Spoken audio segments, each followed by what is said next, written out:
Well, good evening, my YouTube friends. It's a beautiful day to fix something on the RV. So today's little challenge is to fix these broken ferrules. What's it called? It's called a knurled driver, 3/8 double flat. Found these on Amazon. I took a chance because I wasn't for certain this was the right part, but I got lucky, and it is the correct part for our Workhorse chassis.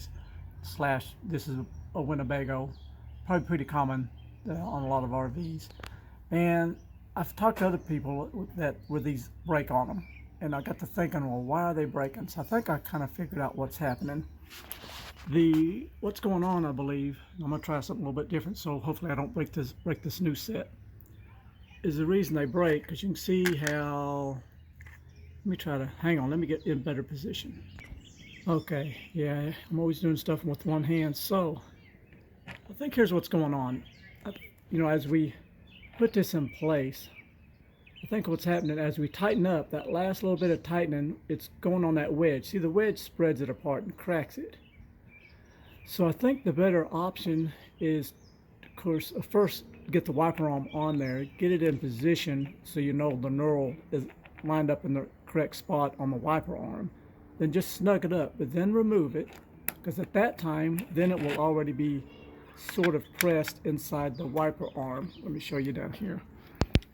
So it'll already be sitting in the wiper arm in the right spot. At this point, put the wiper arm on a solid surface and maybe get a socket and hammer. Give it a few whacks.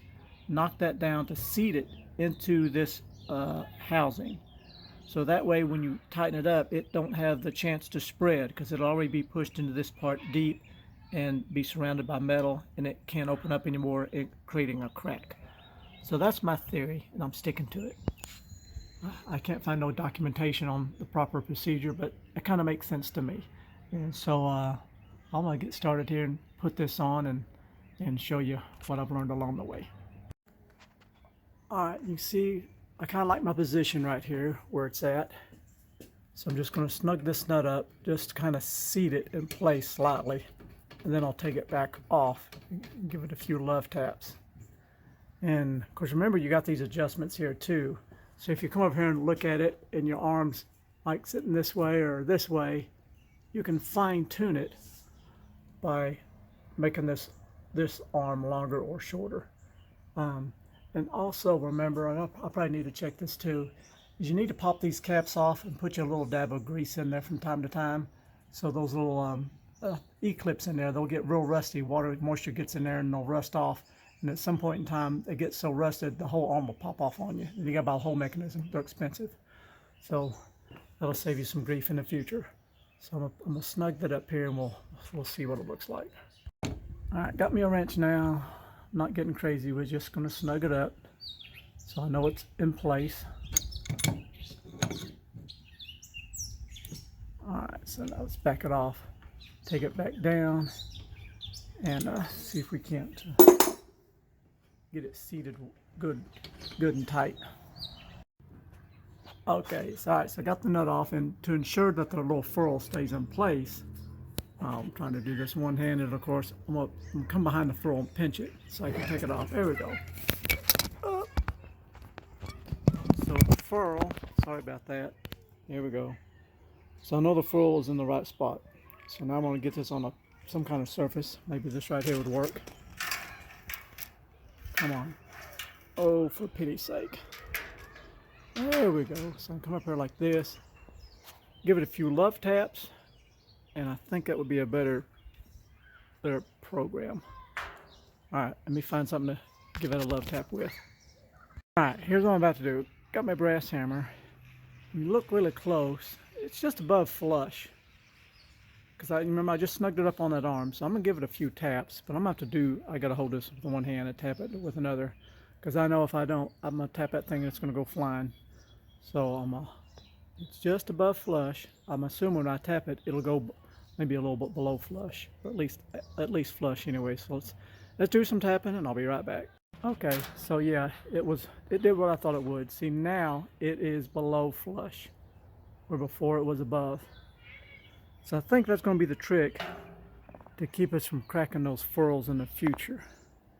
And if you happen to have it in the wrong spot, you can always carefully knock it back out. You have to get just the right size punch. Come on, get this in the right spot where you can see it. You can get it on the flat parts. Get the right size punch, and you can punch it right back out if you need to reposition it. So let's try putting it back on the RV and see if I got it in the right position and finish snugging it up.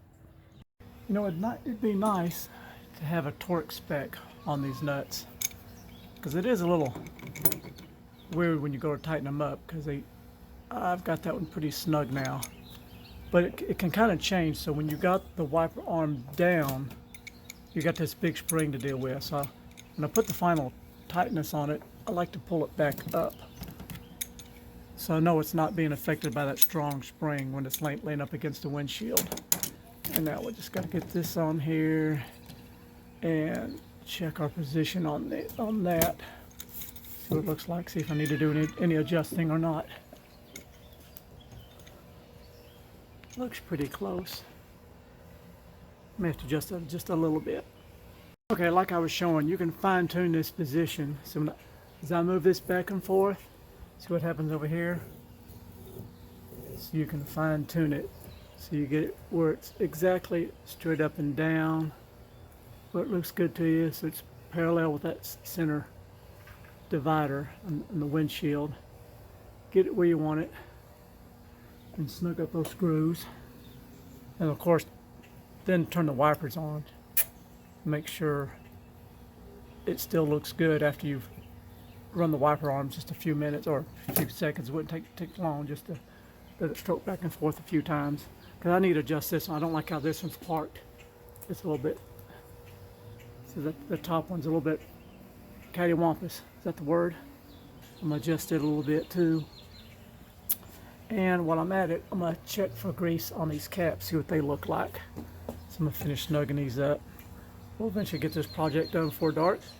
Oh, and one last thing, I like to put just a little dab of grease on that, just because it's sitting there pivoting. Keep it just a little bit of lube on there, so snug that up. Alright, so you carefully want to pry these caps off. I get my camera in the right spot. Just kind of get your screwdriver in there and push up against this, and that little cap will come off. And you see I got some grease in there. I get some lighting in here. There you go. So I got some grease. And because there, if you can see it, we can focus. Come on. There's a little E-clip in there. There it is. And I had a wiper arm fly off on me one time, and the reason it flew off is because that little metal shaft that's got the groove cut in it rusted plumb off, and the E-clip had nothing to hold on to no longer. So there's no way to fix it but by a whole nother arm. But I've since started adding grease to that, and I don't have that problem any longer. And you know, remember to check the other pivot. It's the same way. I still got plenty of grease on it, so I think we're in good shape on that. Get it pop back on there. Oh, everything takes two hands, doesn't it? Seems to be. Oh, there we go. Yeah, no, that's going to take two hands to pop that on there. There it went. Yeah, got it. One hand. Woohoo! All right. So I got that looking pretty good. So I'm going to do the same to this arm. Take it off, put a new ferrule on it because it's cracked also. And then I'm going to fine tune its adjustment and run the wipers back and forth a little bit. Make sure I'm still happy with the adjustment. I want to point this out. We got a place here in town called Ollie's. They got all kinds of discount stuff. I happened to be looking around the windshield wipers and stuff. I found these. Check it out. $3.49. It's this entire arm assembly. It's 28 inch? Hang on, I dropped the one. Yeah, there it is. 28 inch. Got that for $3.49. Let me get it out of here.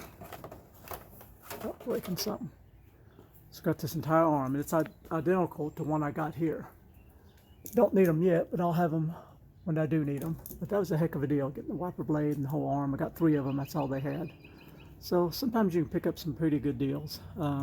at Ollie's. I get carpet there for my rentals a lot. You can get like a 12 by 12 thing of carpet for like 60 bucks, something like that.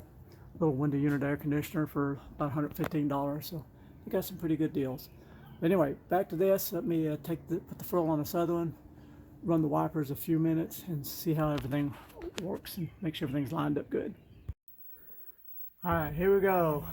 Put some water on the window, give it a little test, and we'll see how it parks and what they look like.